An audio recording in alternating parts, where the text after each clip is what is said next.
Buenas tardes a todos, sean bienvenidos al webinar Entorno Fiscal Financiero y Expectativas Económicas 2025. Gracias a todos por tomarse el tiempo de conectarse con nosotros el día de hoy. Antes de comenzar, les recuerdo que este es un espacio interactivo, todas sus preguntas son bienvenidas. Pueden enviarlas a través de la sección de preguntas y respuestas que pueden encontrar en su menú.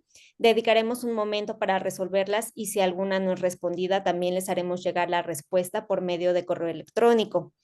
Sin más preámbulos, cedo la palabra a nuestro director Héctor García, quien nos dará la introducción oficial y compartirá unas palabras clave para abrir este espacio.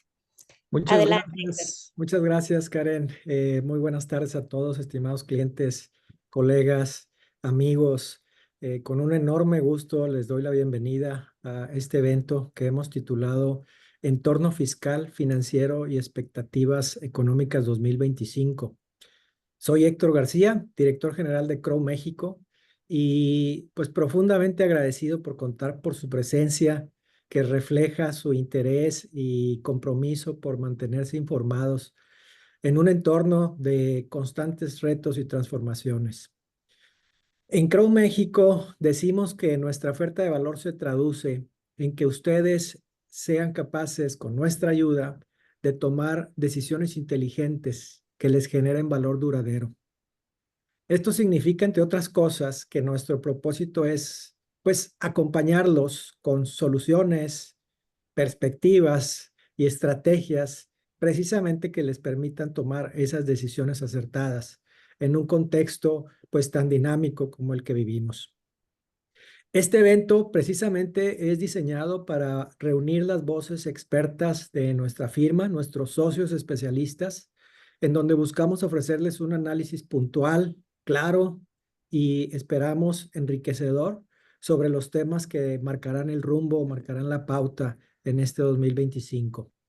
Tan solo ayer, muchos sabrán que el gobierno federal presentó el Plan México, una estrategia que pinta bien si es que las cosas suceden como lo plantearon. Puede redefinir la forma en que se aborda el desarrollo económico y social en el país. Verán cómo, aún y que fue presentado hace un día, hemos intentado conectar varios de los temas que abordaremos hoy, como por ejemplo los polos de desarrollo, el gobierno corporativo y por supuesto la sostenibilidad que lo marcan en este Plan México. Estos aspectos no solo son relevantes desde una perspectiva técnica, yo creo que también implican oportunidades que debemos identificar y aprovechar. Durante los próximos 90 minutos exploraremos un programa que abarca temas esenciales como iniciamos con un panorama macroeconómico, algunos, porque sí hubo cambios en las leyes fiscales, pocos, pero hubo en la ley de ingresos, tenemos ahí algunos comentarios, la fiscalización en comercio exterior, políticas laborales y de seguridad social y aspectos fundamentales como el ESG, que ya lo comenté, y también algunos comentarios muy relevantes sobre impuestos ecológicos. Todo esto, pues, presentado por este gran equipo de especialistas comprometidos con brindarles información práctica y estrategias de valor. Pues nada más, por último, quiero aprovechar nuevamente para agradecer su confianza en nuestra firma, así como la dedicación a cada uno de los socios que hoy compartirán su conocimiento con todos ustedes. Estoy bien convencido que esta jornada será una fuente que pueda presentarles herramientas para que ustedes se enfrenten con éxito pues los desafíos que tenemos durante 2025, perdón. Muy bien, pues aquí están, les presentamos los expertos. Sin más que comentarles de mi parte, le voy a ceder la palabra al doctor Miguel Moreno, quien es nuestro líder nacional de la práctica de GCA, que es finanzas corporativas y algunos temas económicos que nos va a platicar. Miguel, muchas gracias y adelante. Muchas gracias, Héctor, y muy buenas tardes. Agradecido porque estén en esta presentación. Y bueno, pues vamos a comentar la que sigue, por favor. Una presentación somera de las perspectivas económicas. En el entorno global, bueno, pues un crecimiento de 3.2%. no es nada malo, no es nada malo. Recordemos que mucho importa la base de donde se parte. Puede parecer pequeño, pues sí, pero si tenemos una base importante, ya no es tan pequeño. Ese va a ser un tema principal. Y curiosamente en la OCDE se pretende que se estima que sea igual tanto para el 24 como para el 25. Así que cierra este año, lo que acaba de cerrar, y como este año también. La inflación, el segundo tema, ese también es un tema toral, base de la política económica de todo, monetaria de todos los países, y bueno, pues bajo control. Recordemos las épocas de casi un 10% hace un par de años, 3 años ya, pero veamos, bajo control. Muy buenas noticias por ese lado. Esto nos lleva a que se espere que las tasas a la hora de aplicar la política, la política monetaria, pues bajen. Buenas noticias también. La que sigue, por favor. Hay riesgos, eso que ni qué, no se han quitado, no se han terminado, conflictos, Medio Oriente sobre todo, volatilidad, bueno, pues ese es el nombre del juego. Eso lo vamos a tener. Pues recordemos que estamos a escasos 7 días, menos ya, el próximo lunes que tome posesión el presidente Trump, presidente electo ahorita, presidente en funciones a partir del lunes. Y bueno, pues no deja de ser un tema que todo lo que vamos a comentar aquí, pues es un poco de pronóstico reservado, en tanto no se extienda todo lo que todo lo que ha comentado. China ha tenido problemas últimamente, una desaceleración económica. En épocas pasadas, pues China compraba mucha materia prima, todo lo que es Latinoamérica, y pues ya no va a ser así. Entonces, pues ahí ese es un tema que hay que estar al pendiente. Y regresando precisamente con Estados Unidos, pues el tema de políticas proteccionistas. No le convienen a nadie, sin embargo, bueno, pues son posiciones que se toman. La que sigue, por favor. Este es un cuadro donde nos resume qué se prevé con las condiciones de nuevo, asumiendo, considerando pues de que no haya posiciones extremas en 7 días. Y como vemos, la primera parte, la inflación, pues ya bajo control. Este es para México, ya bajo control. Recordemos que Banco de México busca que sea un 3% más menos 1, es decir, en un rango del 2 al 4%, y como vemos ahí, en la parte superior derecha, pues estará en rango ya para el 25 y el 26. Eso nos lleva a considerar que la tasa objetivo pues va a bajar. La inflación subyacente pues va de la mano, se dice que es el predictor de la inflación general, y pues también en línea, bastante en línea. El crecimiento, ese sí es un tema, una tarea que, como bien comentaba Héctor, bueno, pues vamos a comentar un par de filminas al final sobre el plan México. Ojalá y se dé como se está pensando. Tipo de cambio estable, asumiendo que no haya cambios demasiado fuertes. Vamos a ponerlo de esa manera, que no haya cambios demasiado fuertes. Estaría rondando los 21 pesos por allá para el 26. Y con el tema de la inflación bajo control, pues tendríamos la última sección hasta abajo a la derecha, en donde se ven las tasas, ya estarían mucho más bajas. Pues eso a todos nos conviene, porque pues tanto el gobierno federal como las empresas, como nosotros, inclusive hasta a nivel personal, ¿verdad? Con tasas más bajas, pues dedicamos un poco menos, vamos a ponerlo así, un poco menos al servicio de la deuda, cada uno de nosotros. La que sigue, por favor. Los temas para México, bueno, pues ahí vemos El crecimiento económico, ese es el tema, ese va a ser el tema. Ojalá y sí funcione este Plan México. La TIE ya no va a tener tanto, ya va a estar en rangos mucho más aceptables de 8.38 contra los 10 y fracción que está ahorita. Son 2 puntos porcentuales muy buenos para para quien quiera que tenga deudas. Como comentamos, la inflación arriba a la derecha, pues 3.80 para 25, ya en rango afortunadamente. Y el tema del tipo de cambio, hasta los de 20.53 en el 25 y 21 para el 26. La que sigue, por favor. Un tema bien importante es la demanda interna. Eso también, pues, a nivel de gobierno, pues se menciona, ¿no? Consumir en México, consumir lo mexicano y todo. Ciertamente, 2/3 partes del Producto Interno Bruto de un país en general, y México no es la excepción, corresponden al consumo. Entonces, no podríamos estar sin consumir, pues a todos los que estamos básicamente en esta presentación, que ya superamos los 1,100 personas, qué bueno. Pues imagínense que nada más nos compraron una vez un producto, pues no, ¿verdad? No podríamos funcionar así.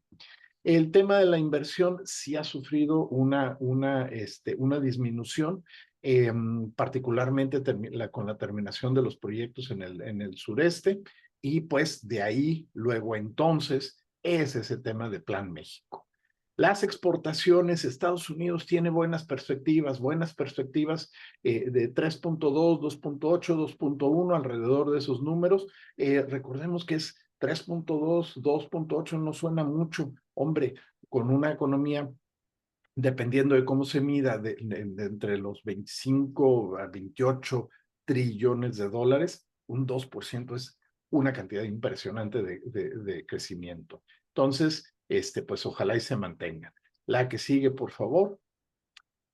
Quizás quedémonos con el primer renglón, que tiene muchos números aquí. Quizás quedémonos con el primer renglón de pues esos crecimientos, cómo venían en 3.7, 3.2 y la caída, ¿no? Ese es el tema, la tarea.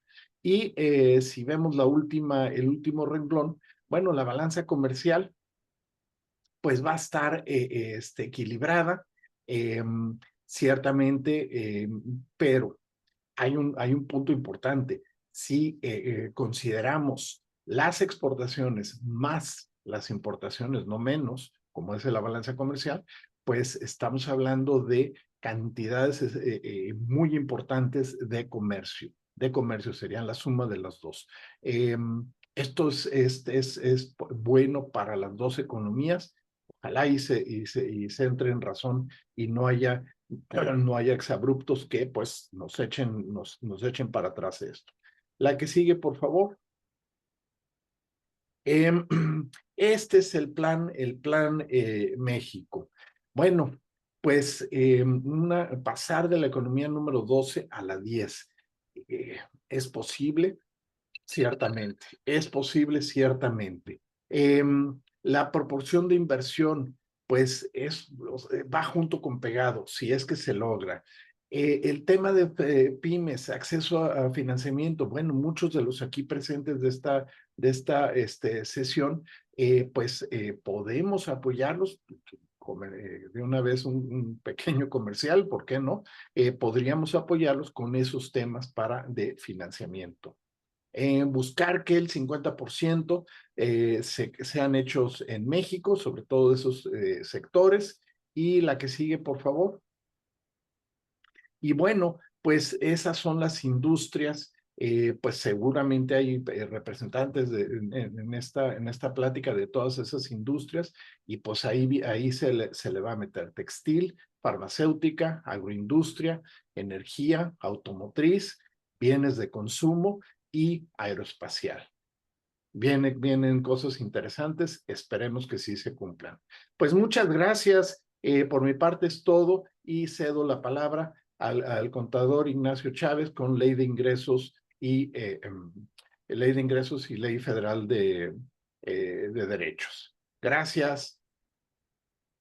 Muchas gracias, Miguel, y pues buenas tardes a todos, y pues vamos a empezar viendo aspectos, ya lo comentaba Héctor, no tuvimos cambios bruscos en la legislación fiscal, pero sin embargo, pues hay un dispositivo legal que se publica año con año, es la Ley de Ingresos de la Federación, y también la actualización a la Ley Federal de Derechos, donde a continuación vamos a comentar algunos de los puntos más importantes. Adelante.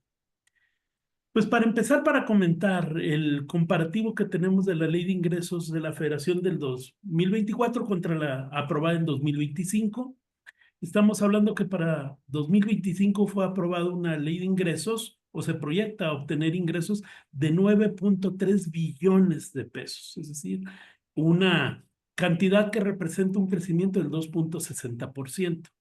Obviamente el impuesto sobre la renta sigue siendo, junto con el impuesto al valor agregado y el IEPS, los impuestos por tradición que tienen más pesos en la Ley de Ingresos de la Federación de este año.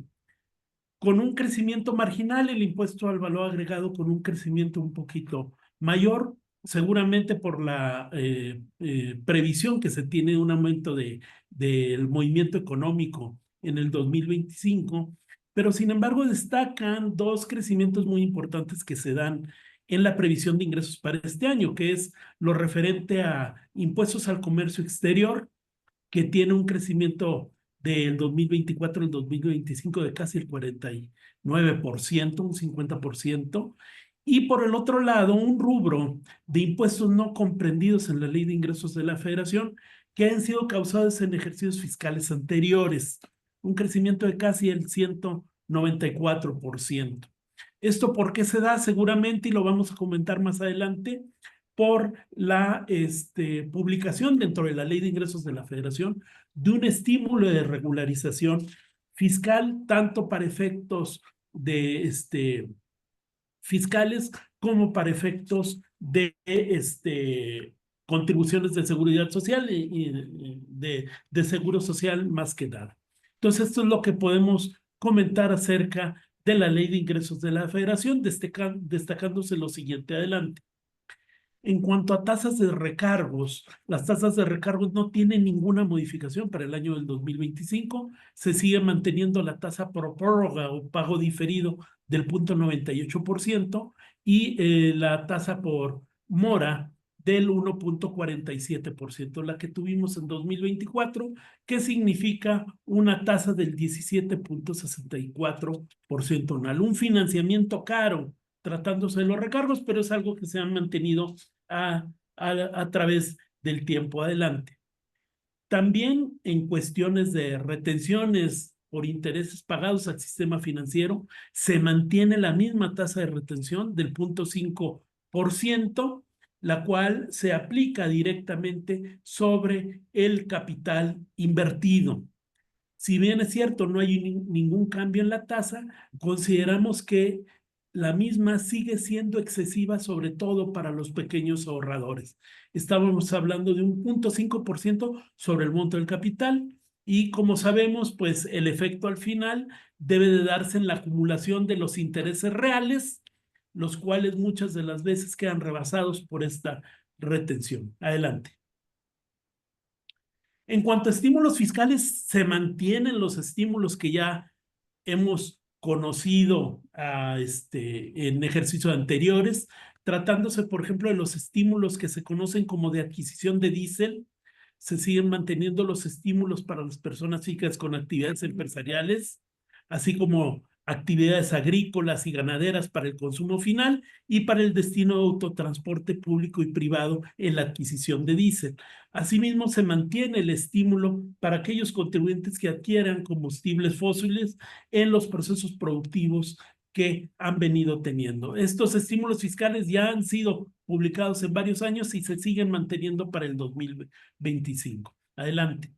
Lo mismo sucede con los estímulos, por ejemplo, especiales que existen para los sectores de autotransporte por el uso de autopistas y carreteras, donde se permite el acreditamiento de un 50% de las cuotas que se paguen por las casetas. Se mantiene un estímulo para aquellos contribuyentes que tengan concesiones y asignaciones mineras con ingresos hasta por 50 millones de pesos, se les da el estímulo de que no paguen el derecho de minería correspondiente, siempre y cuando se trate de estos contribuyentes. Asimismo, para las personas físicas y morales que enajenen libros y revistas, donde se les permite un estímulo de que puedan aplicar un porcentaje al costo de ventas de las precisamente de la edición de estos libros y revistas, siempre y cuando presenten un aviso a más tardar el 31 de enero, donde optan por este estímulo. Y asimismo, como ha sucedido ya desde hace varios años, se exenta del derecho de trámite aduanero por la importación de gas natural que realicen las personas que tengan ingresos hasta por 50, hasta por determinada 50 millones de pesos. Adelante. Y se mantiene el artículo 15, que ya hemos conocido desde hace mucho, que es la reducción de sanciones formales, es decir, de todas aquellas infracciones distintas a las que involucren un pago o una disminución del impuesto. Se prevé la reducción de sanciones formales por esta situación, es decir, existe una reducción de la multa del 50% después del inicio de las facultades y antes del acta final u oficio de observaciones, o bien del 60% después del acta final, es decir, el pago únicamente del 60% de la multa después de que haya sido notificada el acta final o el oficio de observaciones. Este artículo es independiente al que vamos a ver de estímulo de regularización fiscal que tenemos en el artículo 34 transitorio de esta ley de ingresos. Es decir, podría, por ejemplo, un contribuyente al que no le aplique este estímulo poder optar por una reducción de estas multas por sanciones que sean formales, de las que se conocen como las sanciones administrativas distintas a los de pago, y poder recibir este estímulo. Adelante. En estímulos fiscales, pues se publican de manera novedosa cuáles van a ser los montos de estímulos tratándose de producción cinematográfica, distribución de películas de apoyo de teatro, y de manera novedosa se elimina el estímulo al deporte de alto rendimiento. Adelante. Se publica en el artículo 34 transitorio, tratándose de personas físicas y morales que en el ejercicio en el que se trate porque vayan a aplicar este estímulo no excedan de 35 millones de pesos de ingresos, y siempre y cuando no se hayan beneficiado de otros programas masivos de disminución, reducción o condonación de contribuciones, donde se da un estímulo del 100% de las multas, recargos y gastos de ejecución. Siempre y cuando se trate de infracciones del ejercicio que comprendan del ejercicio 2023 y los anteriores. ¿Cuál es la condición? Pagar en una sola exhibición a más tardar el 31 de diciembre del 2025, y siempre y cuando presenten un aviso a más tardar el 30 de septiembre del 2025, donde optan por aplicar este estímulo. Obviamente existen reglas de carácter general, las cuales ya fueron dadas a conocer en la resolución miscelánea fiscal para el 2025. De la regla 918 a la 929 hay distintos lineamientos en la miscelánea que son muy acordes a lo establecido en este artículo 34 transitorio. Asimismo, hay un artículo 35 transitorio que se refiere a los pagos para seguro social. Pero aquí no se han publicado todavía las condicionantes para la obtención de este beneficio. Habrá que estar muy pendientes acerca de esta situación. Adelante. Y en cuanto a ley de derechos, pues cabe destacar únicamente, adelante, que en el sector minero tenemos incrementos en los derechos especiales de minería y derecho extraordinario, donde se incrementan a 8.5% y el 1% los derechos especiales para este año. Asimismo, en el sector de telecomunicaciones se exenta del pago a los radioaficionados en áreas naturales y uso de agua, se ajustan algunas tarifas, y como una situación muy especial es que fue publicado a final del ejercicio de que los derechos migratorios para el pago de pasajeros por crucero que importaban más o menos un pago de 717 pesos, había sido anteriormente derogado, se volvía a establecer. Sin embargo, a través de una publicación de un decreto especial, se difiere la eliminación de este derecho hasta junio del 2025. Y a partir del 1 de julio del 2025, pues tendrá que ser publicado. Esperemos la publicación de lo referente a este derecho. Y a continuación, por mi parte es todo. A continuación cedo la palabra al licenciado Edgar Quiroz, nuestro experto en temas legales fiscales, para que nos exponga lo referente a lo que vamos a tener en 2025. Adelante. Muy bien, gracias Nachito, mucho gusto. Un gusto saludarle a todos, buenas tardes. Si bien como comentó Héctor y los que me precedieron en el uso de la palabra, no hubo grandes temas, grandes modificaciones fiscales, el ámbito legal siempre está lleno de criterios interesantes y más ahora con todos estos problemas que está generando la reforma al Poder Judicial de la Federación. Para no quitarles mucho tiempo, voy a abordar prácticamente dos temas nada más, a ver qué les parecen. Siguiente lámina, por favor. Tenemos un tema sobre devolución de solicitudes de devolución de contribuciones. La pregunta ¿es posible presentar una nueva solicitud de devolución cuando ésta fue negada por cuestiones formales y no se combatió? Siguiente lámina. Por mucho tiempo existió la incertidumbre jurídica de que si una vez presentada una solicitud de devolución, esta era negada por cuestiones formales, no de fondo, y el contribuyente por cualquier motivo no la combatía, la duda era si ese consentimiento legal por no haberla combatido era suficiente para que el contribuyente perdiera el derecho a intentar solicitar nuevamente ese saldo a favor o ese pago de lo indebido. Parecía excesivo porque decíamos, oye, si no te la están negando de fondo, sino porque te faltó algún papel, alguna constancia, algún documento, ¿por qué te la van a negar por ese solo motivo?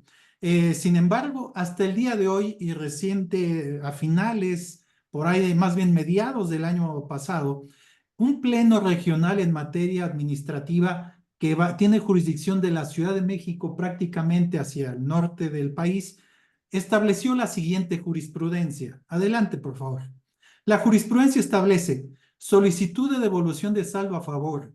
Cuando no se combata la resolución de la autoridad fiscal que la niega, procede a presentarla nuevamente, subsanando los requisitos o defectos formales de la primera o aportando nuevos elementos. Esta jurisprudencia terminó con esa incertidumbre jurídica y entonces sí para los contribuyentes podíamos afirmar que si bien había consentido una negativa formal de devolución, con esta jurisprudencia vigente hasta nuestros días, era posible que presentáramos una nueva solicitud subsanando defectos o aportando nuevos elementos a pesar de que no combatí la negativa anterior formal. Siguiente, por favor. Por tanto, insisto, esa jurisprudencia está vigente hasta nuestros días y la podemos utilizar. Sin embargo, aquí hay algo muy interesante. Hay que apresurarse a utilizar esa jurisprudencia. Lamentablemente, el criterio anterior, la jurisprudencia, no fue compartida por un tribunal colegiado de Jalisco, quien sostuvo un criterio diferente, quien sostuvo que el hecho de que el contribuyente consintiera una negativa y no la combatiera, entonces le impedía presentar una nueva solicitud. Eso configuró una contradicción de criterios que fue enviada a la Suprema Corte para establecer el criterio definitivo que subsistiría. Siguiente, por favor. La Suprema Corte, por conducto de la segunda sala y mayoría de 3 votos contra 1, en diciembre del año pasado estableció este criterio como jurisprudencia. Solicitud de devolución de un saldo a favor. Cuando un contribuyente no combatió la resolución de la autoridad que la niega por cuestiones formales, no puede volver a solicitarla. Siguiente, por favor. Como vemos, es un problema porque esa jurisprudencia de la Suprema Corte, por mayoría de votos, insiste, más bien, y ahora sí establece que si no se combate una solicitud de devolución que fue negada por cuestiones formales, entonces el contribuyente perdió el derecho a intentarlo posteriormente. Siguiente, por favor. Sin embargo, y por lo mismo, consideramos que el contribuyente, cuando combata esa negativa, no estaría en el supuesto legal, en el supuesto normativo que establece la jurisprudencia, y entonces por solo combatirla, sí podría presentar una nueva solicitud de devolución. En pocas palabras, hay que combatir todas las negativas de devolución que nos haga la autoridad, porque de esta forma evitaremos el consentimiento y podremos presentar nuevas solicitudes posteriormente, o inclusive en un juicio ganar el derecho o que se nos reconozca el derecho a la devolución. Independientemente de ese criterio de la Suprema Corte, que es muy claro en decir, conscientes si no presentas, pero si presento, si la combato esa negativa, puedo presentar nuevas solicitudes. La siguiente, por favor.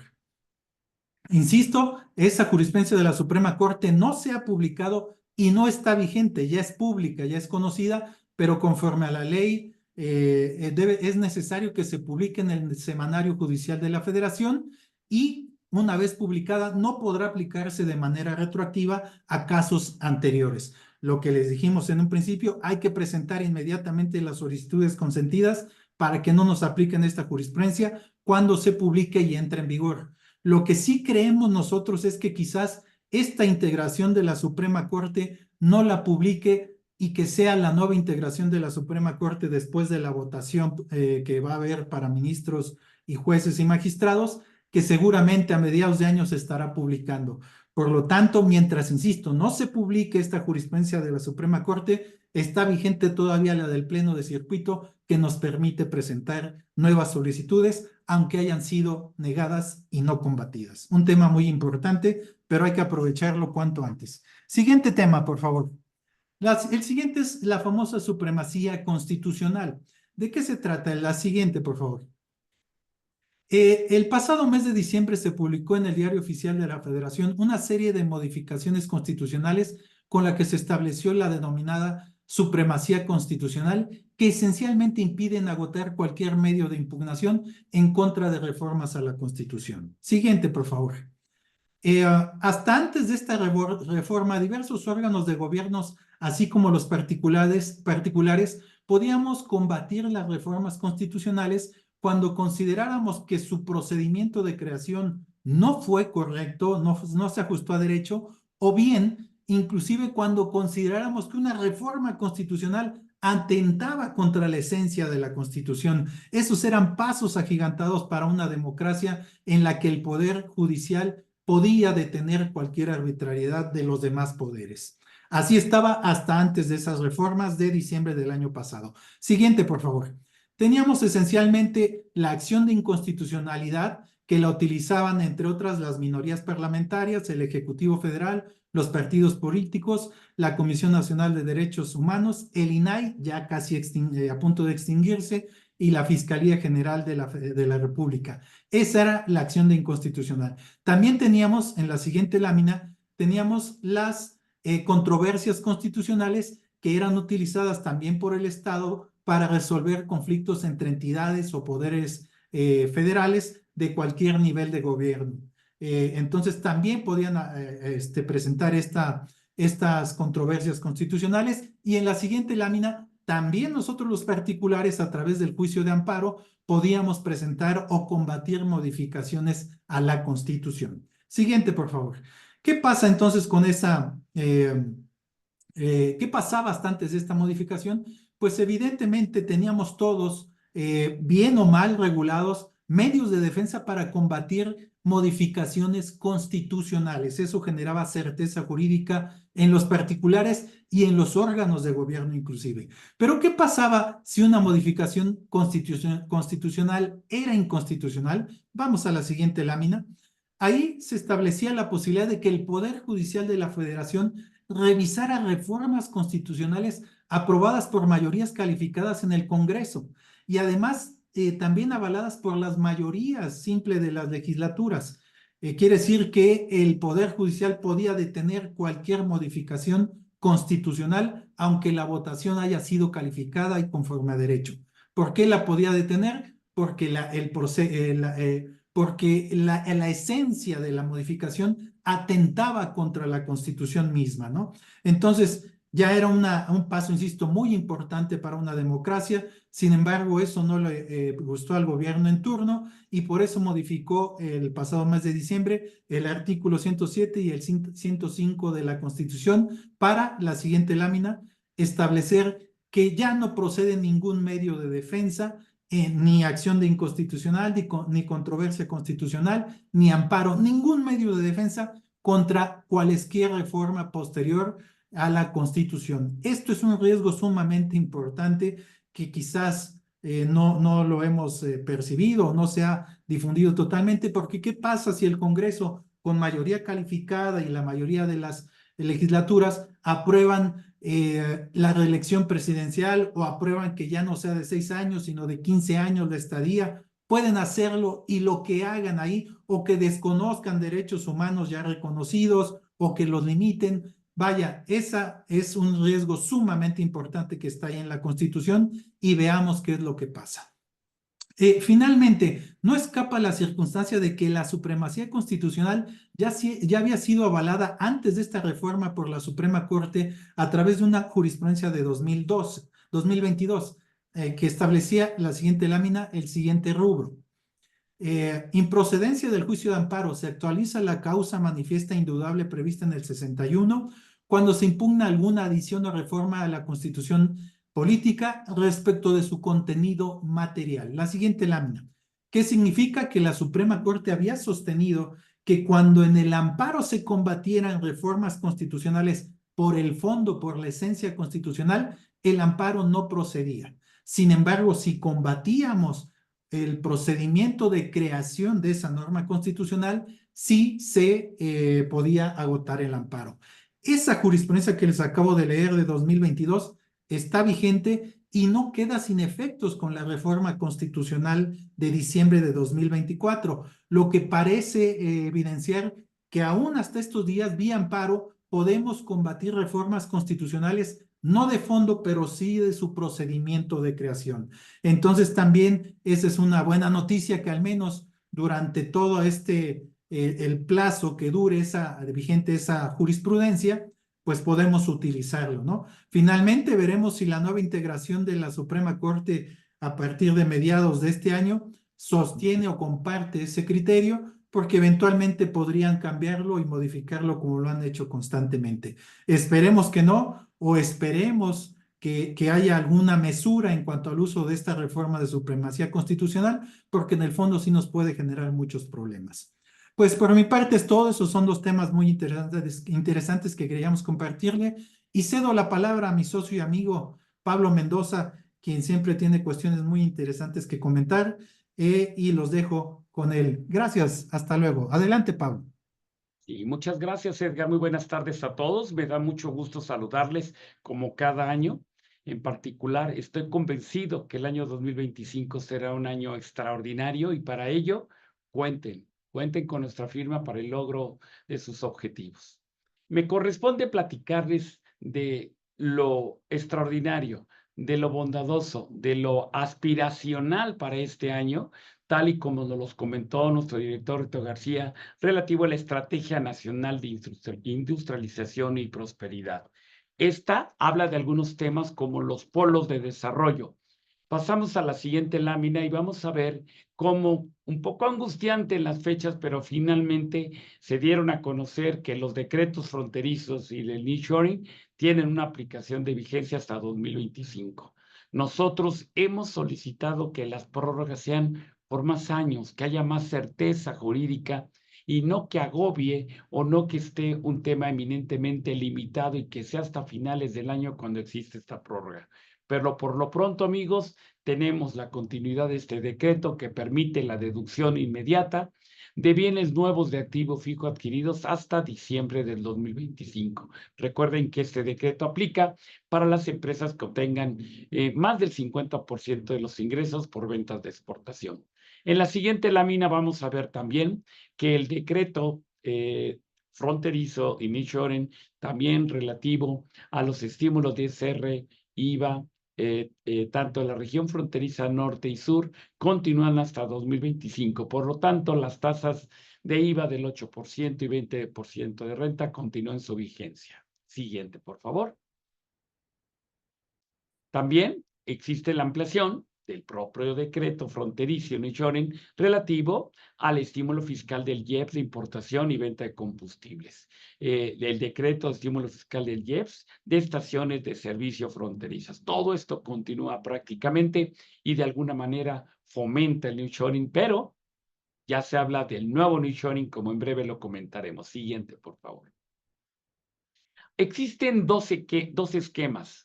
El año pasado, en esta fecha, comentamos el decreto por el que se fomenta la inversión en los polos de desarrollos del Istmo de Tehuantepec. Recordarán, se publicó en junio de 2023 y sigue vigente y tiene una composición semejante al que vamos a comentar en la siguiente lámina, pero es muy importante que este es un antecedente del que ahora se habla y se habla bastante. Recuerden que el pasado 28 de junio se dio a conocer un decreto para fomentar la inversión en los polos de Mérida, así le llaman, los polos industriales del bienestar, tanto de Progreso 1 y Mérida 1 en el estado de Yucatán. ¿Qué es lo que se pretende? Como pueden ver en el mapa, se pretende de que el Puerto Progreso tenga ahora una composición de un puerto de altura que permita tener pues un alcance muy rápido, muy ágil, tanto a nivel el propio México como Centro y Sudamérica, pero también hacia Houston, también hacia Nueva Orleans y por supuesto hasta Florida. Esto es lo que le empiezan a llamar el nuevo nearshoring. Por tal motivo, brevemente comentaremos siguiente que las actividades a las que se va a aplicar son estas 11 actividades, que prácticamente son muy parecidas, semejantes a las que se comentaron en el 2023 respecto al Istmo de Tehuantepec, pero hay algunas ampliaciones. ¿Cómo funciona, amigos? Por favor, nuestra oficina de Yucatán, de Mérida, está siempre muy atenta. Serán recibidos ahí porque la primera instancia es tocar la puerta al gobierno de Yucatán, aceptar la propuesta de inversión, que es la constitución de una sociedad, en fin, etcétera. Una subsidiaria de ustedes califica si es que participa en este tipo de actividades y posteriormente una autorización hacia la Secretaría de Hacienda. El análisis financiero, el análisis de viabilidad, de retorno de inversión y toda la asesoría necesaria, cuenten con ello de parte de nuestra firma. Siguiente. La gran ventaja que se tiene es que por los primeros 3 años, repito, 3 años, no hay pago de impuesto. Hay un crédito del 100% del impuesto sobre la renta. Y en los siguientes 3 años, si se mantiene el mismo número de empleados, habrá un 50% del impuesto. Pero si aumenta el nivel mínimo de empleos, puede llegar al 90%. Entonces, prácticamente por 6 años no habría pago de impuestos. Pero adicionalmente, veremos en la siguiente lámina que tenemos derecho a la deducción inmediata, es decir, por 6 años hay deducción inmediata al 100%, lo cual nos va a llevar a pérdidas por amortizar a 10 años.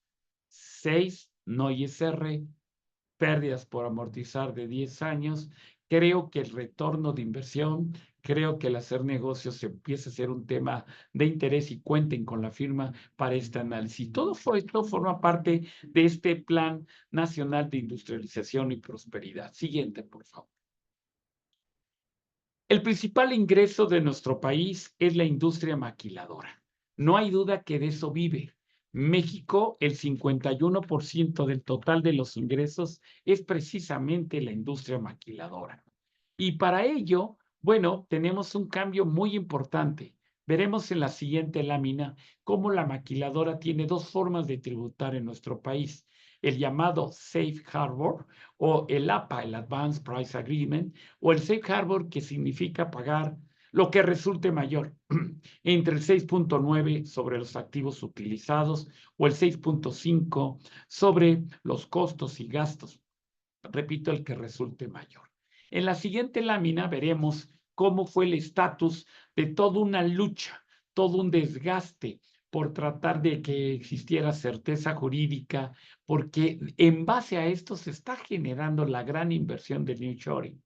Y obviamente todo el tema de los APAs, porque algunas empresas analizaban el Safe Harbor y les daba muy alto, entonces se buscaba el APA, llegaron a ver hasta 700 APAs sin contestar, sin resolver. Y estos APAs terminaron el 31 de diciembre de 2024. ¿Qué es lo que va a pasar? ¿Qué es lo que va a suceder a partir de 2025? Bueno, podrán haber establecimientos permanentes, podrá haber Safe Harbor, pero probablemente no pueda ser tan conveniente o salirse del tema de la industria maquiladora. Pero todo ello conlleva un análisis y por supuesto que recuerden que el mayor número de maquiladoras se encuentra en Tijuana, donde tenemos oficina. Las principales maquiladoras se encuentran en Juárez, donde tenemos oficina. La industria maquiladora está en el corredor Monterrey-Laredo hacia Reynosa y Matamoros, donde tenemos oficinas. En el Bajío, lo que es Querétaro, Guanajuato, tenemos oficinas. Entonces, la industria maquiladora está cubierta. Cuenten, por favor, con la cercanía, el apoyo para poder analizar lo que más les convenga. Siguiente, por favor. No hay duda que ante esta expectativa de incertidumbre, se pusieron de acuerdo con el IRS, que es el homónimo del SAT en Estados Unidos, y se consideró conveniente para que esta resolución de APAS fuera mediante un mecanismo llamado el Qualified Maquilador Approach, o que también le denominan el QMA. Este procedimiento ya lo dio a conocer el SAT, lo conocemos, lo tenemos analizado y formará parte de todo el acercamiento que proponemos a ustedes para tomar la mejor decisión. Siguiente. Amigos, el gobierno corporativo es una necesidad, es una conveniencia, es algo que forma parte hoy en día de la vida cotidiana de toda empresa. Nuestra firma tiene un alto contenido en su práctica de gobierno corporativo, tanto que la materia de gobierno corporativo que se oferta en la UNAM está denominada CRO. Y para ello, el Consejo Coordinador Empresarial ha emitido hasta el momento 3 versiones de las mejores prácticas de gobierno corporativo, y en todas ellas han involucrado a socios de nuestra firma para tener participación.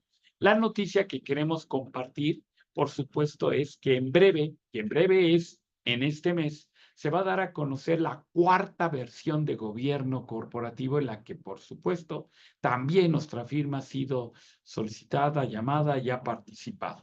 En la siguiente lámina verán ustedes que el gobierno corporativo que existe en México es igual, semejante, parecido que existe en el mundo.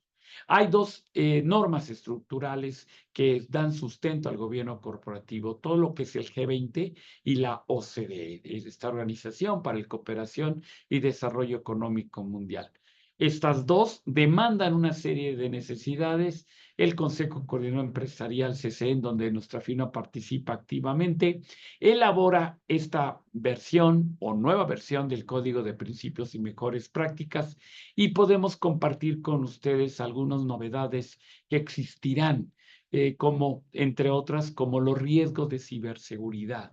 Ya no será una moda, ya no será algo que eventualmente pudiera ser una práctica, sino que será parte del gobierno corporativo. Y la buena noticia es que nuestra firma tiene esta práctica y pueden platicar, pueden tocar la puerta con cualquiera de nuestros socios a nivel nacional y poder compartir con ustedes algunas ideas, algunos temas, y por qué no hacer un simulador de lo que podría ser, cuál es el estatus de la ciberseguridad en cada uno de ustedes. Estamos comprometidos ante un tema fundamental, toral, como es la ciberseguridad, que ahora formará parte del gobierno corporativo, como también la segregación e inclusión en las decisiones de trascendencia en las empresas. Temas ahora de la práctica de tesorería, de desempeño no financiero, no necesariamente lo que le llaman los indicadores,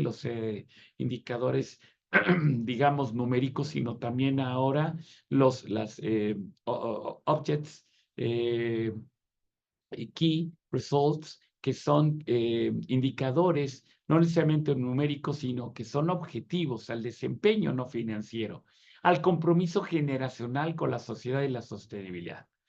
Recuerden, ya nos los ha dicho nuestra líder, Guadalupe Pérez, que en breve hará uso de la palabra, que a partir del 2025, como notas a los estados financieros, tenemos que identificar el impacto de los 30 indicadores de sostenibilidad, de los IPSOS, de los indicadores básicos de sostenibilidad, y 8 de ellos son de gobierno corporativo y serán importantes el poderles ayudar tanto a la implementación de ESG como la implementación de gobierno corporativo, que trae como consecuencias beneficios, sobre todo crediticios, sobre todo hoy en los diferentes accesos a los mercados comerciales, financieros, nacionales y extranjeros.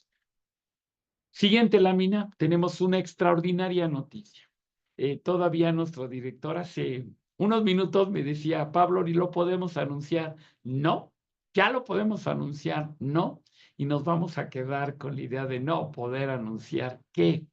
Recuerden ustedes en la siguiente lámina, que es, por favor, son tan amables, que en el 28 de diciembre del 2023, se dio a conocer la reforma a la ley del mercado de valores y comprometió a que un año posterior, es decir, el 28 de diciembre del 24, se tenían que dar a conocer unas reglas. ¿Para qué?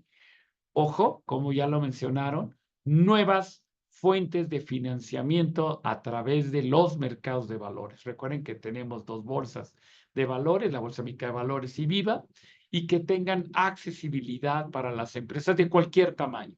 Ojo, va a haber una nueva forma de financiamiento, es decir, tanto de deuda como la participación en los mercados. Estas pocas empresas, 140 y tantas en ambos bolsas, se incrementarán. Pero sobre todo, amigos, permítanos acompañarles, como lo mencionó nuestro socio Miguel Moreno, en el análisis y procuración, factibilidad y acceso a este nuevo mercado de valores. Quédense con esta nueva forma de accesar a los mercados de valores. Quédense con esta idea. Va a ser más rápido y más barato. Repito, va a ser más rápido y más barato. Y para ello, nuestra firma califica y calificará para poder tener acceso y facilitarles a todos ustedes el financiamiento. Sirva como reflexión final en mi participación, y con esto concluyo, en la siguiente lámina. Esta lámina está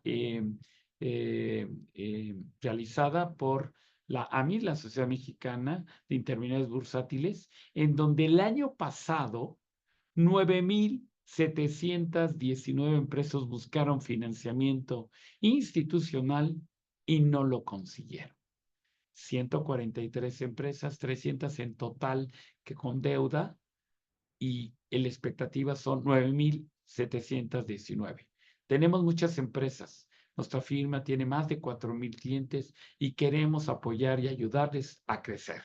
Muchas gracias, muy buenas tardes, y me corresponde cederle la palabra a las damas, tanto a Janet Aguilar como a Blanca Hernández. Adelante, Janet, por favor. Muchas gracias, Pablo. Buenas tardes a todas y a todos. Para mí es un gusto estar en esta charla aquí con ustedes. Y me toca hablar del tema de fiscalización, que para el año 2025 pues esperamos que sea bastante fuerte, más de la que ya fuimos sujetos en el año 2024, ya que pues como lo hemos visto, el gobierno tiene que lograr su objetivo de recaudar 5.3 billones de pesos sin crear ni aumentar nuevos impuestos. Siguiente, por favor.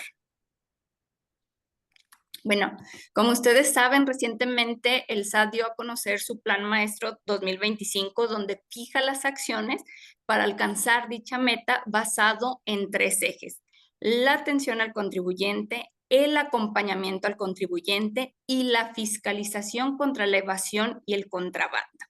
Este es el primer año en donde la autoridad aumenta un eje, que es el acompañamiento al contribuyente, que más adelante vamos a ver. El plan maestro a la autoridad le ha dado grandes resultados. Tan es así que ha superado sus propias metas de recaudación porque enfoca sus esfuerzos en sectores y rubros específicos. Por eso es tan importante conocer este plan maestro. Siguiente. Y el primero de los rubros es el de atención al contribuyente. Y estamos hablando de 6 rubros en los que se va a enfocar la autoridad, que es la simplificación de trámites y servicios. Lo que pretende es realizar una reducción de requisitos a los trámites con mayor demanda, como es la inscripción al RFC y la emisión de la e-firma. De hecho, dicha simplificación ya inició desde el sexenio, es decir, desde octubre del año pasado, con facilitando la inscripción al RFC de mexicanos que viven en el extranjero y con la simplificación de inscripción de personas físicas. Se espera que se refuerce esta inscripción a través de la Agencia de Trámites Digitales y Servicios que próximamente se dará a conocer, donde simplificarán tantos los trámites para personas físicas y morales. Otro de los rubros es la facilidad para los recicos, que eliminando la obligación de presentar la declaración anual, permitiendo a los socios de cooperativas y unidades de crédito tributar en este régimen. Es algo que se estuvo solicitando mucho al SAT debido a que muchas personas eran socios de uniones de crédito, de cooperativas, principalmente del sector primario, y por lo tanto no podían tributar en el régimen simplificado de confianza. Con estas facilidades están permitiendo pertenecer a estas uniones de crédito o sociedades cooperativas y inscribirse en el RECICO, que es un régimen con bastantes bondades, ¿no? Y otro de los puntos es que para el sector primario ya se establece que está exento al 100% de ISR los primeros 900,000 pesos. A partir de los 900,000 empezará a pagar impuesto. Otro de los trámites otra de lo que compone este eje es el uso de aplicaciones móviles. Como ustedes saben, existen 2, lo que es el SAT móvil y la factura SAT móvil.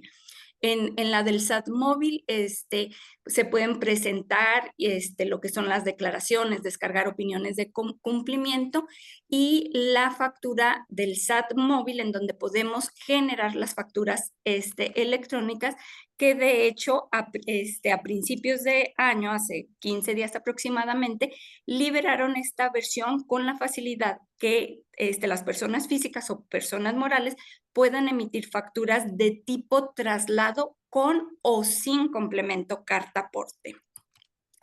Por otro lado, tenemos la presencia del SAT en el país a través de sus 161 oficinas, pero lo que la autoridad pretende es atender a través de oficina móvil aquellas comunidades que son más distantes o remotas. La renovación al portal del SAT para facilitar el acceso y a los trámites y servicios. Como ustedes saben, el año pasado hubo bastantes intermitencias en el portal. La autoridad está trabajando en eso. Y por último, fomentar la cultura contributiva. Siguiente. El segundo eje es el acompañamiento al contribuyente y está basado en 3 puntos, que es el programa de regulación fiscal para pequeños contribuyentes, del cual Nacho ya nos platicó sobre él, y son para aquellos contribuyentes que obtengan hasta 35 millones de pesos, que podrán corregir sus adeudos con la reducción del 100% de recargos, multas y gastos de ejecución. Estamos hablando del prellenado de declaraciones, y en es importante que tengamos en cuenta los del sector primario, los del régimen de coordinados y del régimen opcional de grupos de sociedades, que en este año la autoridad empezó a trabajar en sus sistemas para que los pagos provisionales y la declaración anual se prellenen. Sin embargo, estos regímenes todavía en estos meses van a presentar su declaración en el portal como lo venían presentando anteriormente. Con oportunidad les daremos a conocer cuando se haga la migración. Y la actualización de la plataforma de declaraciones informativa. Se espera una nueva aplicación para la declaración informativa de operaciones con terceros, que es la DIOT, y recordemos que ya hay nuevas plataformas informativas para operaciones relevantes para el régimen fiscal preferente, la DIEMSE, y de operaciones relacionadas por cuenta de los integrantes del consorcio petrolero. Siguiente, por favor. Y el otro punto es la fiscalización contra la evasión y el contrabando. Y bueno, como ya nos tiene acostumbrados la autoridad, ellos están utilizando tecnología para vigilar y garantizar el cumplimiento de las obligaciones. Vuelven a hacer mención en este plan maestro que utilizarán técnicas de análisis, modelos de aprendizaje estadístico, identificación y seguimiento de solicitudes de devolución con atípicas de IVA, IET e ISR. Es importante que tengamos en cuenta esto porque nosotros en las empresas necesitamos hacer esas revisiones que la autoridad también está haciendo para evitar cualquier acto de molestia. Se espera un alto intercambio de información y coordinación con otras autoridades federales, entre ellas el IMSS, la Secretaría del Trabajo, el Infonavit, y recordemos que la carta aporte también es interinstitucional, por lo tanto también se espera intercambio de información como con la Secretaría de Comunicaciones y Transportes, entre otras entidades. Y algo muy relevante es la revisión de sectores económicos con alto riesgo de evasión. Ahora no mencionaron los sectores específicos, pero hablan de alto riesgo de evasión. Y la fiscalización a través de los esquemas reportables. Hacen mención de los esquemas reportables por primera vez, por lo que es muy importante que verifiquemos que los esquemas reportables los hayamos informado, porque hubo muchos problemas en las plataformas, entonces que se hayan presentado. Recordemos que las multas son excesivas y hay que tener al día los esquemas reportables e informarlos en nuestra declaración anual. Y por último, aunque no viene en el plan maestro, sabemos que la autoridad continúa con sus programas, ya que le ha traído una significativa rentabilidad sin invertir mucho en los programas de vigilancia al cumplimiento, vigilancia profunda y cobranza coactiva. En este último hemos visto en los últimos meses una alta restricción de sellos digitales o inmovilización de cuentas. Por lo tanto, es importante que todas las empresas tengan un compliance fiscal para dar cumplimiento con todas sus obligaciones, hacer cruces de información con las bases de datos que tiene el SAT de CFDI o con cualquier información que se proporcione para tener digamos, un check de toda la información. Y la siguiente, por favor, le voy a ceder aquí la palabra a Blanca Hernández, especialista en comercio exterior, ya que viene una fiscalización que la hemos visto desde el año pasado en comercio exterior bastante profunda. Blanquita, adelante, por favor. Muchas gracias, Janet. Buena tarde a todos. Pues sí, un placer compartir con ustedes este tema de comercio exterior, de la fiscalización en comercio exterior, que como bien comenta Janet, ya durante todo el 2024, bueno, fue un año de fiscalización intensa, casi un 200% de aumento en las revisiones a las empresas, a importadores, exportadores, así como un sinfín de cambios en la legislación, ¿no? Emisión de criterios no vinculativos, por ahí aumento de aranceles. Siguiente, por favor. Aquí, digo, 2024, como les decía, fue un año lleno de cambios. Digo, aquí les voy a mencionar algunos de los más relevantes, pero la verdad es que pues nos agarró a todos un poquito desprevenidos. Pero bueno, es parte del plan maestro, ¿no? Que ya que se publicó en 2024 y la verdad es que pues el aumento de los ingresos en este tema de comercio exterior pues va muy a la alza, ¿no? Algunos de los cambios más relevantes durante el 2024 por supuesto, fue la modificación a la ley de los impuestos generales de importación y de exportación, donde, bueno, se aumentó el arancel a más o menos 800 fracciones arancelarias. De estas fracciones arancelarias, bueno, vemos que son más en sectores sensibles, textiles, aluminio, acero, donde vemos estos incrementos, ¿no? En aranceles. Entonces, bueno, pues de ahí la recaudación en el tema de impuestos de comercio exterior.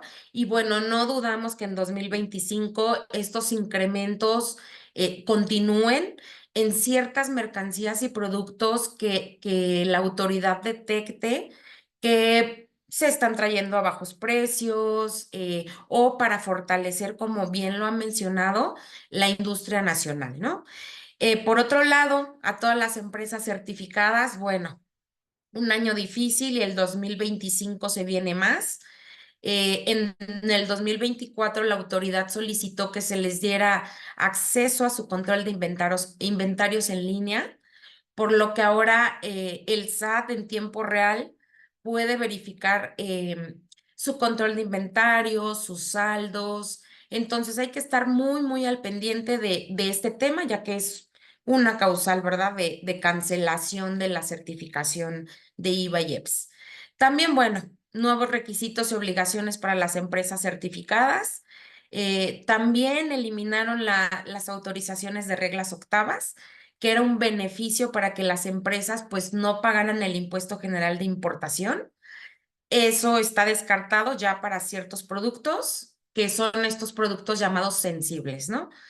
Y también, bueno, lo que hemos visto todos, estas nuevas reglas que han puesto para empresas de mensajería y paquetería, de estas importaciones de países asiáticos que se hacen en pequeñas cantidades. También por ahí ya pusieron reglas, las cuales, bueno, en 2025 pues ya están en vigor, ¿no? Siguiente, por favor. Y bueno, este incremento de la fiscalización y de los ingresos, pues se debe principalmente, como ya lo comentó Janet, a esta ejecución del plan maestro, ¿no?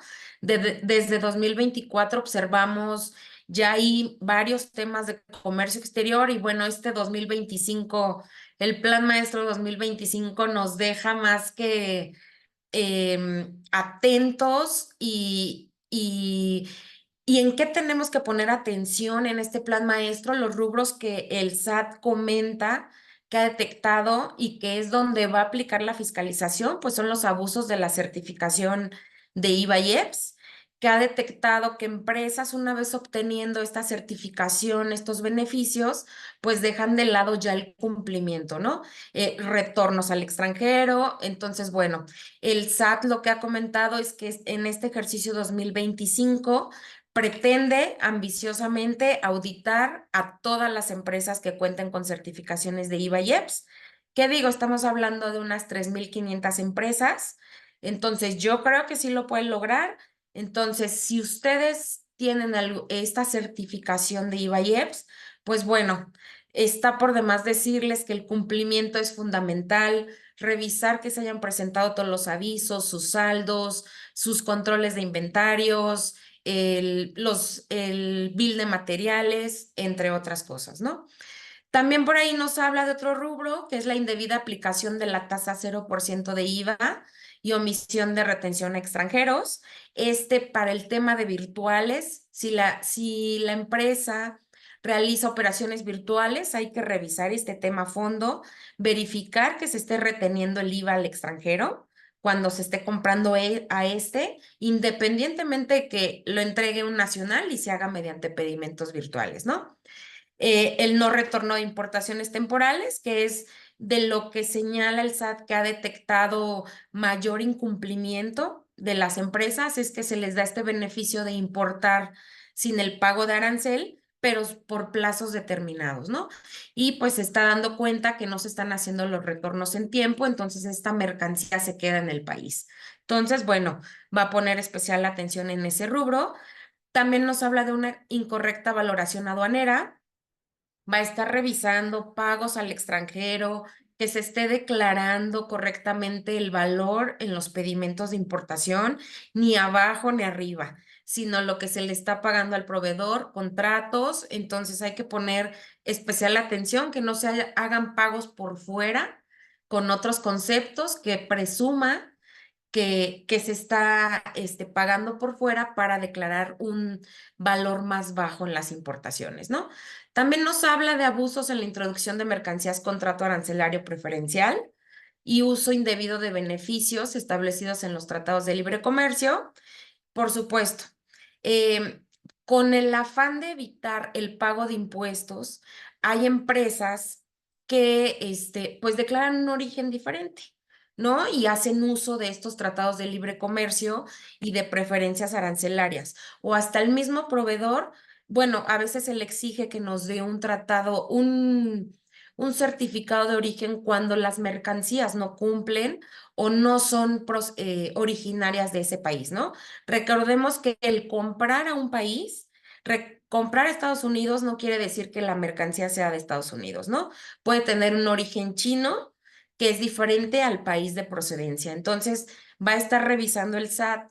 Si ustedes utilizan tratados de libre comercio, aplican preferencias arancelarias, verificar que estén bien llenados los certificados, que se tengan elementos para acreditar el origen de las mercancías. Y un último rubro que nos marcan en el plan maestro es la inexacta clasificación arancelaria y datos inexactos en pedimentos, ¿no? Digo, prácticamente es todo el comercio exterior. También nos ha dicho que pues va a fiscalizar a todos los actores, incluyendo los agentes aduanales. Por ahí también han de haber visto ya operativos en varios estados de la República contra esta mercancía de contrabando. Entonces, bueno, van por esa línea y 2025 para comercio exterior, pues bueno, va a estar sujeto a mucha fiscalización. Siguiente, por favor. Y bueno, también que nos advierten en este plan maestro, pues que las publicaciones en el Diario Oficial de la Federación de reglas, criterios normativos no vinculativos, van a estar a la orden del día. Justo ayer ya hubo una publicación por parte de Secretaría de Economía, ya donde se empieza, ¿no? Ya por ahí también se habla de un IMEX, la creación de un IMEX al que se va a llamar IMEX 4.0 en febrero, entonces vamos a estar atentos. Y bueno, la recomendación que es estar atentos, vigilar su cumplimiento, tener procedimientos que procuren el cumplimiento de sus obligaciones aduaneras y fiscales, ¿no? Porque pues puede resultar en cancelaciones de programas, cancelaciones de certificaciones, suspensiones de padrones, multas, entre otras cosas. Y por último, siguiente, por favor. Un tema bien importante, pues, es la negociación del TEMEC, que se dará en 2026, pero hay que ir viendo cómo se pone este tema con el actual presidente electo Donald Trump y con los aranceles que también quiere imponer a las importaciones a Estados Unidos. Recordemos que México, bueno, prácticamente el 80% de las exportaciones van a Estados Unidos, ¿no? Y bueno, con esto yo finalizo. Espero, digo, son muchos temas, pero que les haya abierto un poquito el panorama de cómo viene esta fiscalización. Y le cedo la palabra a mi socio, el contador Orlando Corona, que nos va a hablar de temas laborales y de seguridad social. Muchas gracias a todos. Muchas gracias, Blanquita. Buenas tardes a todos. Es un gusto, como siempre, estar y tener la oportunidad aquí de platicar con todos ustedes. Y empezamos con la primera lámina. El año 2024 fue, desde luego, un año de muchas reformas laborales y de seguro social, sin lugar a dudas, sobre todo al final del año, en donde muchos sí estamos incluso de vacaciones, seguramente algunos, y se dieron a conocer algunas reformas. Por eso quisiera empezar con esa parte de los aspectos relevantes de 2024, que es la antesala, digamos, de lo que vienen los aspectos importantes para 2025. Primero, el tema de que se configura o se reforma la Ley General para prevenir, erradicar y sancionar el delito de trata de personas, que tiene un vínculo laboral, desde luego, muy importante. No es nuevo, ya existía desde hace ya tiempo el desarrollar labores en condiciones insalubres, sin seguridad, en fin, o tener cargas de trabajo desproporcionadas, o inclusive salarios menores al mínimo general o profesional, son aspectos que ya nos vinculan con este delito. La parte novedosa es que ahora las jornadas de trabajo que excedan a los límites permitidos por la ley se van a tipificar también como un delito. El tiempo extra que exceda los límites legales. ¿Qué es lo que tendríamos que tomar en cuenta en esto? Primero, lo primero que nos permite la ley son 3 días, 3 horas en un día y 3 días en una semana, o sea, las 9 horas, ¿verdad? Todo lo que exceda ya se configura en el delito, ¿sí? Esas que pagamos triples. Hay que tomar en cuenta que aunque paguemos triples, no nos exime del delito, porque lo que se protege no es la remuneración. Lo que se protege es que el trabajador no labore horas excesivas de trabajo. Hay quienes dicen, oye, bueno, también, pero el trabajador estuvo de acuerdo, ¿no? Es más, me lo solicitó, es más, me insistió para que le autorizara el tiempo extra. Tampoco nos exime del delito. El acto volitivo o la voluntad del trabajador en este caso no es fundamental al tratarse de materia laboral. Entonces, no nos exime la obligación. Otro aspecto que también tendríamos que tomar en cuenta es que el tiempo extra, como está concedido en la Ley Federal del Trabajo, es para cuestiones extraordinarias, como su nombre lo dice. De tal forma que las empresas que ya lo manejan de manera ordinaria, estar pagando tiempo extra de manera permanente y constante y previamente establecida, en mi opinión, caen también en aspectos de delito. Por lo tanto, es importante revisar, es importante reducir solamente a casos extraordinarios el pago del tiempo extraordinario. Otro aspecto importante que se da es la no afiliación de Infonacot. Ya existe la obligación desde el 2012. Es una norma que decíamos imperfecta. ¿Por qué? Porque no había forma de exigir el cumplimiento. Lo nuevo ahora es que sí hay una aplicación ahora de una sanción, ¿verdad? En el caso de incumplimiento que aquí estamos señalando. Otro aspecto importante, la reforma de igualdad sustantiva, que implicó una reforma constitucional desde el 15 de noviembre de 2024 y que modificó también el artículo 123. Esa regla que conocemos todos, a trabajo igual, salario igual. Solo que ahora hizo un énfasis que en mi opinión es innecesario, sin importar el género. O sea, trabajo igual, salario igual, sin importar el género. Me parece que eso ya estaba implícito dentro de la disposición. Sin embargo, se da y se reforma también la Ley Federal de Trabajo en el diciembre de 2024, ¿verdad? En donde prohíbe las diferencias salariales entre hombres y mujeres con el mismo trabajo. ¿Cómo debemos entender esto? Que si tenemos personas de distinto género con salario diferente, hay que ver primero si hay una justificación, ya sea porque tiene jornada diferente, porque tiene condiciones de trabajo, porque tiene condiciones inclusive de eficiencia y productividad diferentes. Eso es lo que tenemos que justificar para evitar incurrir en esa situación que va a generar en un futuro cercano la aplicación también de sanciones y la implementación de acciones para erradicar esas prácticas indebidas, y eso es lo que hay que tener en cuenta. La siguiente lámina, por favor.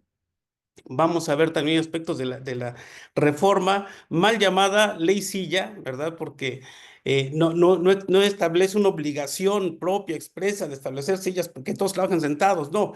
¿Cuáles son los aspectos que hay que tomar en cuenta? Primero, la reforma reconoce implícitamente que hay trabajos que tienen que desarrollarse de acuerdo a su naturaleza de pie. Eso es lo que reconoce. Y es la primera labor que tenemos que hacer, ver si las personas que prestan el servicio en pie se justifica y es necesario estrictamente. Segundo tema, se reconoce el derecho de esas personas de recibir un descanso, un periodo de descanso.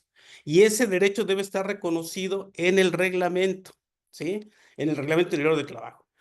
Hay la prohibición también de que el patrón, perdón, exija que los trabajadores laboren de pie. Hay una prohibición expresa. Desde luego, cuando las condiciones así lo permiten, podrá ser a pie, ¿no? O así lo establecen. Otro aspecto importante que hay que tomar en cuenta es que también hay una obligación del patrón de establecer las sillas, ¿verdad? Cómodas, necesarias para poder tomar periodos, y debe establecer también la obligación de establecer periodos de descanso. ¿Con qué periodicidad? Pues eso tendrá que ver mucho con la prevención, para ver qué recomendaciones son emanadas por la salud en el trabajo, para establecer con qué periodicidad podemos establecer estos periodos de descanso. Ahí están los plazos establecidos y bueno, lo que comentamos es los aspectos fundamentales que hay que tomar en cuenta. El otro tema es la regulación del trabajo de plataformas digitales, que es una reforma que no entra en vigor de manera inmediata. Hay dos aspectos que detonan la relación de trabajo. Uno, se requiere la presencia física de la persona, del trabajador. Ese es un punto importante. El otro es que perciba al menos un salario mínimo general mensual.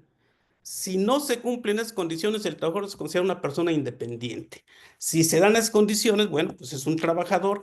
Y aquí el plazo que se da, 180 días para entrar en vigor, 5 días posteriores para que se den a conocer las reglas generales de un programa piloto del IMSS para su afiliación y 180 días posteriores a esto para que se implemente de manera ya plena la reforma. O sea, hay un año para la implementación. ¿En qué nos puede preocupar esto por el aspecto de responsabilidad solidaria? Si bien es cierto que las personas físicas que utilizamos estas plataformas se establece expresamente que no hay una responsabilidad solidaria, me parece que eso tendrá que ampliarse o tendrá que revisar con mayor profundidad. Por ejemplo, ¿qué pasa con el dueño del auto en el caso de Uber, ¿no? ¿Qué pasa con aquellas empresas que contratan la plataforma para hacer su servicio de reparto, ¿no? O sea, me parece que el tema de responsabilidad solidaria es un tema que todavía no está bien definido y que va a dar, sin lugar a dudas, en el futuro, pues temas también relevantes. El incremento del salario mínimo general es un incremento del 12%, ahí están los nuevos valores.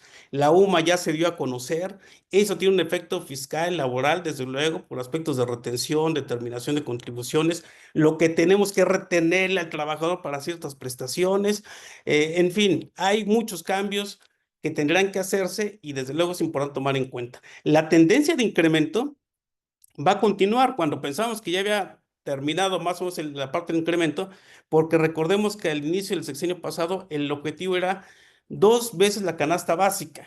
En ese sexenio se incrementa a 2.5. ¿Por qué? Porque se incorpora un concepto de habitación, ¿sí? Entonces, la tendencia de incrementar va a continuar y tenemos que estar preparados, de luego, en ese sentido, para poder cumplir en el futuro también con esos incrementos que continuarán siendo incrementos relevantes. La siguiente, por favor.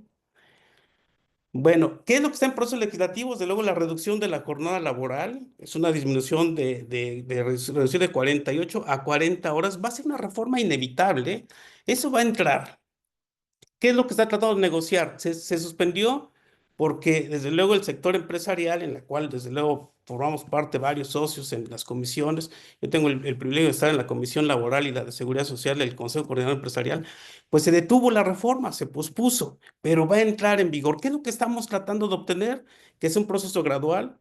Quizá en el primer año 45 horas se reduzca a 45 en este año y después vaya a ser también de forma gradual, que sea por sectores y que se permita la flexibilidad de acuerdo con la temporalidad. Es decir, hay ciclos en empresas que tienen cargas de trabajo en ciertas temporadas y desde luego que también permite esa flexibilidad para en ese momento poder aprovechar cuando no hay cargas de trabajo para poder ser más flexibles en esos horarios. Entonces, es un tema que desde luego está mucho a discusión, pero inevitablemente entrará en vigor.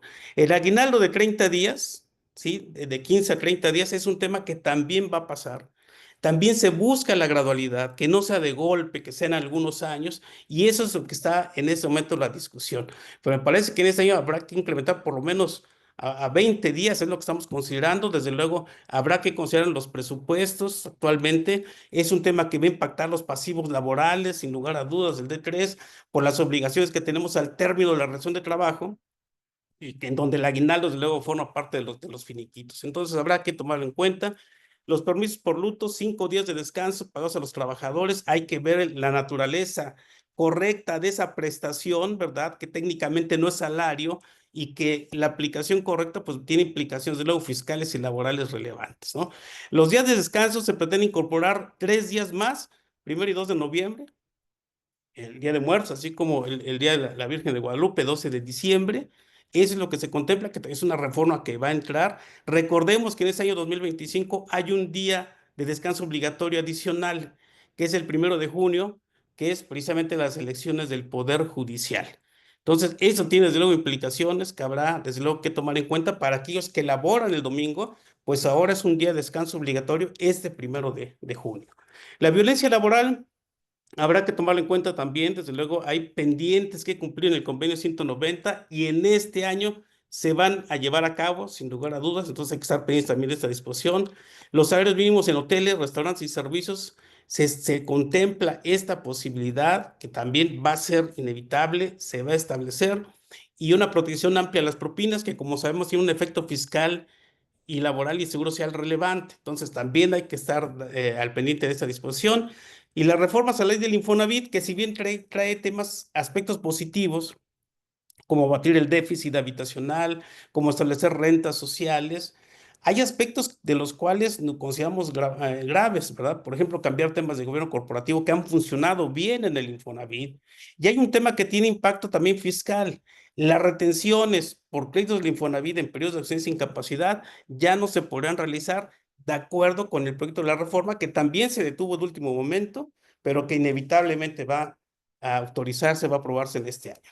Y en la siguiente lámina, por favor, ya para concluir, ¿qué debemos tomar en cuenta en 2025? La fiscalización conjunta, SAT, IMSS, Secretaría del Trabajo e Infonavit continúan. ¿Cuál es el punto? Digo, tienen varios puntos de coincidencia, pero ¿cuál es el principal? Los CFDIs de nómina. Hay por lo menos nueve elementos del CFDI de nómina que detonan fiscalización del IMSS. Hay otros tantos que detonan fiscalización del Secretaría del Trabajo y Previsión Social.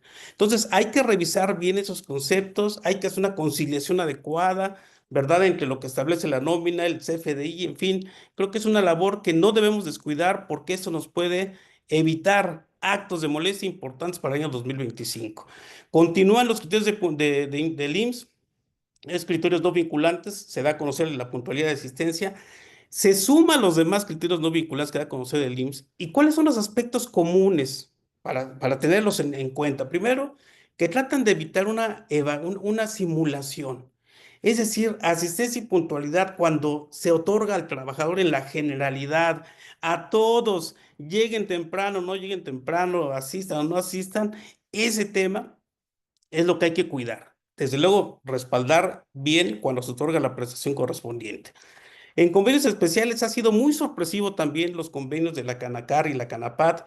Principalmente el mayor problema lo vemos en los términos de la Canacar, porque que utilizan salarios o factores de referencia, en donde la diferencia entre lo que cotizan al Seguro Social con su salario real son importantes. Entonces, hubo un cambio importante en esos convenios, que se pone mucho a la discusión desde el punto de vista de la legalidad, pero que por lo pronto nuestros clientes de ese sector tendrá que valorar, ¿verdad? Si hacen a partir del 2025 un cambio, se salen de esos convenios y si hacen un proceso de autocorrección que lo permite el Seguro Social de manera espontánea para poder atenuar, digamos, el impacto que este pudiera estar generando. Las inspecciones de trabajo también vienen muy fuertes. Hay un programa Velavo, ¿verdad?, que nos permite hacer una inspección de manera voluntaria. Y en ese sentido, bueno, pues da ciertos beneficios, como el hecho mismo de que no se puedan, de que quedamos fuera del padrón de inspección para este año. Y por último, la NOM 035-037, que hay que actualizar políticas internas, capacitación constante, en fin, hay que tener información también para tener inspecciones de trabajo. Específicamente en caso de NOM 035, pues tener evidencia de que aplicamos cuestionarios o aplicamos cualquier otro método para evaluar la identificación de factores de riesgo, que curiosamente a veces salen que no tienen factores de riesgo, ¿eh? Y eso me parece que es un tema que también tiene que atenderse cuando estamos en un país donde dicen las estadísticas que el 80% de las empresas tienen factores de riesgo psicosociales. Entonces, hay que aplicar correctamente. Todas estas reformas laborales nos llevan, desde luego, a nuevas cargas, pero que tenemos un gran reto, sin lugar a dudas. Muchas de ellas nos pueden generar beneficios para las empresas. El reto es transformar esas obligaciones laborales en prácticas, ¿verdad?, de responsabilidad social que puedan ser incluso una ventaja competitiva para la empresa. Y ese es precisamente el marco idóneo para dar la voz a nuestra siguiente expositora, que es Guadalupe Pérez, que nos va a hablar precisamente de sostenibilidad empresarial y aspectos ASG. Muchas gracias a todos por su atención. Gracias, Orlando. Y bueno, nada más muy brevemente comentarles que pues en el tema de sostenibilidad, una palabra que estamos escuchando cada vez más, y esto pues debido a que es parte de las estrategias a nivel país, debido a los tratados de los que formamos parte, a los acuerdos internacionales en los que participamos, y pues esto hace que también a nivel país pues establezcan varias estrategias como la que ya mencionaba nuestro CEO al inicio de esta charla. Es el Plan México, que incorpora también el fomento y la participación en actividades de sostenibilidad. Recordemos que los aspectos ASG, el siguiente lámina, por favor, pues se refiere más que nada a los aspectos ambientales. Hoy en día contamos con impuestos ecológicos en nuestro país, hablamos de lo que son las energías renovables, las energías limpias, las emisiones de gases de efecto invernadero, en la parte social ahorita con todo lo que nos comentaba Orlando, el respeto a los derechos humanos, la colaboración de las comunidades y finalmente la parte del gobierno corporativo que representa la letra G. Pues ya nos decía nuestro colega Pablo Mendoza todas las reformas que hay en cuanto a las buenas prácticas de gobierno corporativo, a lo que es la estrategia de las empresas, a lo que es un buen desempeño empresarial. Entonces, todos estos elementos se conjugan en la siguiente, por favor, y hoy en día tienen un impacto en lo que son la información financiera. Siguiente lámina, por favor. En lo que es la información financiera y es una información que se lleva de manera internacional. Las IFRS de sostenibilidad entraron en vigor el 1 de enero del 2024 y bueno, pues se han seguido aplicando y bueno, se empezaron a aplicar en este año de 2024 y esto va también adecuándose de acuerdo a las localidades que así lo aprueban. También en Europa, pues tenemos las iniciativas CSRD, que también empiezan en 2024 y se van aplicando de manera paulatina hasta el 2028. En Estados Unidos existe la iniciativa de la SEC para empezar a aplicar estas iniciativas. En la siguiente lámina, por favor. En la siguiente. En lo que es México, pues no nos quedamos atrás y tenemos como parte de los estados financieros hoy en día las notas de divulgación sobre sostenibilidad que entraron en vigor el 1 de enero de este año. Las normas de información de sostenibilidad empiezan a reportarse al cierre de este ejercicio del 2025, con lo que serán las revelaciones y posteriormente, pues estas irán evolucionando. Siguiente lámina, por favor. La estructura que tienen las NIS es muy similar a la que tienen las normas de información financiera, una parte para normas generales, luego normas particulares. Hoy en día contamos con dos estándares, las normas generales y las normas de los IPSO, de los indicadores básicos de sostenibilidad. Esta normatividad pues se basa en diferentes iniciativas que ya tienen mucho tiempo trabajándose y por eso hoy en día pues se ha optado por implementar 30 indicadores basados en estas iniciativas. La siguiente, por favor.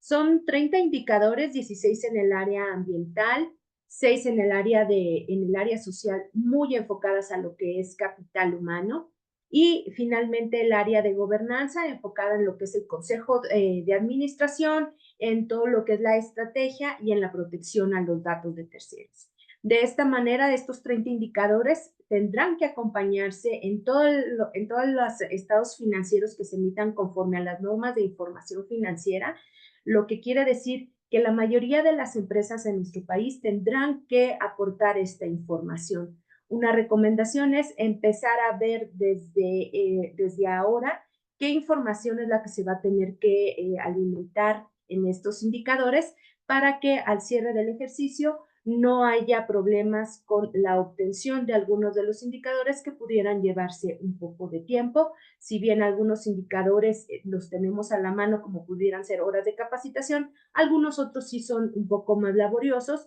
Y bueno, comentarles también que el CINIF ha emitido el pasado día 10, emitió unos ejercicios prácticos dentro de su página para guiarnos en la correcta aplicación de estos indicadores y pues fomentar lo que se busca, que es que esta información pues sea de manera uniforme.